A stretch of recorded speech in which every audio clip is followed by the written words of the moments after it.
Imagine surviving the worst day of your life, watching your entire world disappear in an instant. Most people would spend years trying to recover from a tragedy like that. But for Sarah, the nightmare is only beginning.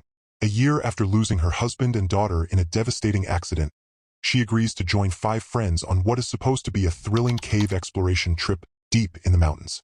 At first, it seems like the perfect escape. No phone, no distractions, just friends reconnecting through adventure. But there's one problem. The cave they're about to enter isn't the cave they think it is. What begins as a weekend getaway soon turns into a desperate fight for survival when the group becomes trapped miles underground with no clear way out. And as if the crushing darkness, collapsing tunnels, and growing panic weren't terrifying enough, they soon discover they are not alone down there. Something is moving in the shadows. Something that has spent its entire life hidden beneath the earth. Something that sees them not as explorers, but as prey. Before the monsters, before the cave, and before the nightmare truly begins, the descent opens with something far more devastating. A personal tragedy. We meet Sarah enjoying a whitewater rafting trip with her husband Paul and their young daughter Jessica. The atmosphere is warm and cheerful. Everyone is smiling, laughing, and enjoying themselves. It feels like the beginning of a family adventure. But the movie is carefully setting us up for a brutal emotional blow. As they drive home, Sarah notices something strange. Paul seems distracted. While they were at the riverside, he keeps exchanging glances with Juno, one of Sarah's closest friends. At this point, we don't think much of it, but the film is quietly planting clues that will become important later. A car suddenly crashes into their vehicle. Metal pipes tears through the car glass and pierce through Paul and Jessica. And when Sarah wakes up in the hospital, she learns that both her husband and daughter are dead. It's a shocking scene, but it's much more than a tragic opening. This moment becomes the emotional foundation of the entire film. Most horror movies introduce their monsters right away or spend their opening scenes building suspense. The Descent does something different. It introduces emotional pain first.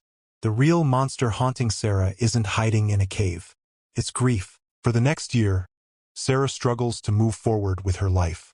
The film never shows us every detail of that year, but we can see the damage written all over her face. She seems distant, exhausted, and disconnected from the world around her. 1 year later, Sarah reunites with 5 friends for another outdoor adventure. The trip is meant to help her heal and reconnect with people she cares about. At least that's what everyone hopes. But if you pay attention, Sarah still doesn't seem comfortable. She smiles occasionally, but there's a sadness lingering beneath the surface. She's physically present, yet emotionally somewhere else. What's fascinating is that the movie quietly suggests Sarah may already be experiencing psychological problems before entering the cave. Occasionally, she sees disturbing flashes and strange images. We quickly learn that this group isn't just random companions. They share history, inside jokes, and emotional scars we only begin to understand through their interactions.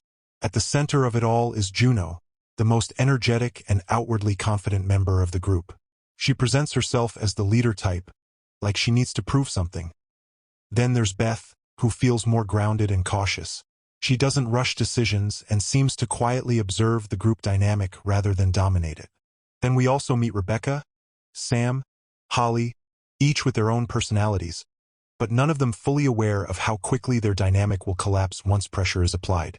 Juno takes them to an uncharted, unexplored cave system, one that hasn't been mapped or officially surveyed. The idea of discovering something new is thrilling.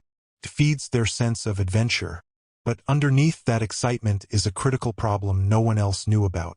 That a single decision quietly reshapes the entire film. Because Juno isn't just leading them into a cave. She's leading them into uncertainty without consent. And in horror storytelling, that's one of the most dangerous setups possible. It's also where the film starts layering its central theme: control versus chaos. Juno believes she is in control. She believes experience and confidence are enough to handle whatever comes next. But the Descent is about to prove that confidence means nothing when the environment itself is unknown. Even before they descend, the cave already feels wrong. The entrance is tight, dark, and unnatural in a way that immediately triggers claustrophobia. The camera lingers on narrow gaps, forcing the viewer to imagine what it would feel like to squeeze through rock with no guarantee of return.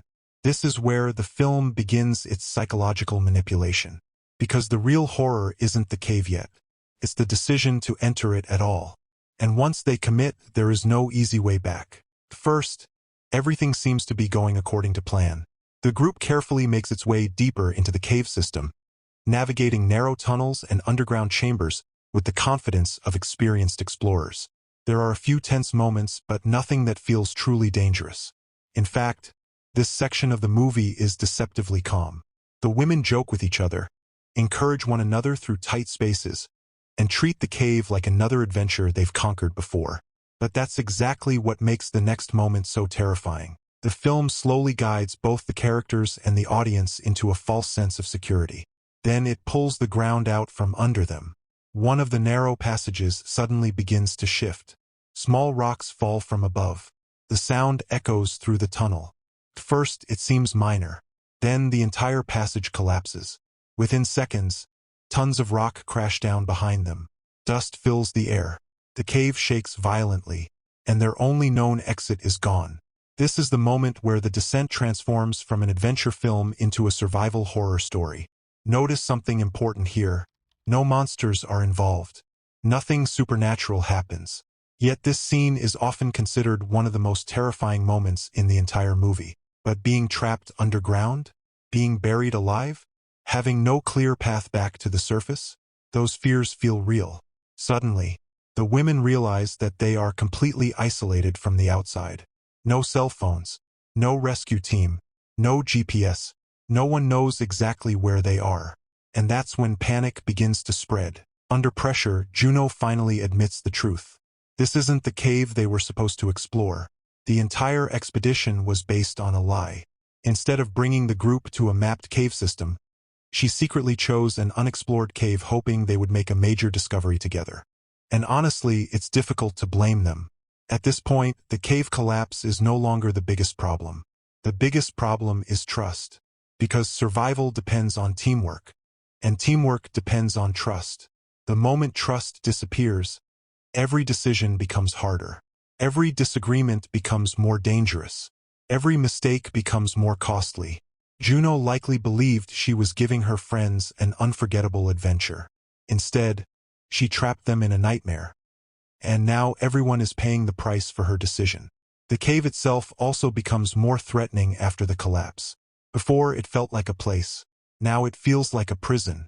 The walls seem tighter. The darkness feels heavier. Every tunnel begins to look the same. They are lost. They don't know where they are. They don't know how far the cave extends. And they have no idea whether another collapse could happen at any moment. Because while the women are desperately searching for a way out, something else is already moving through the darkness.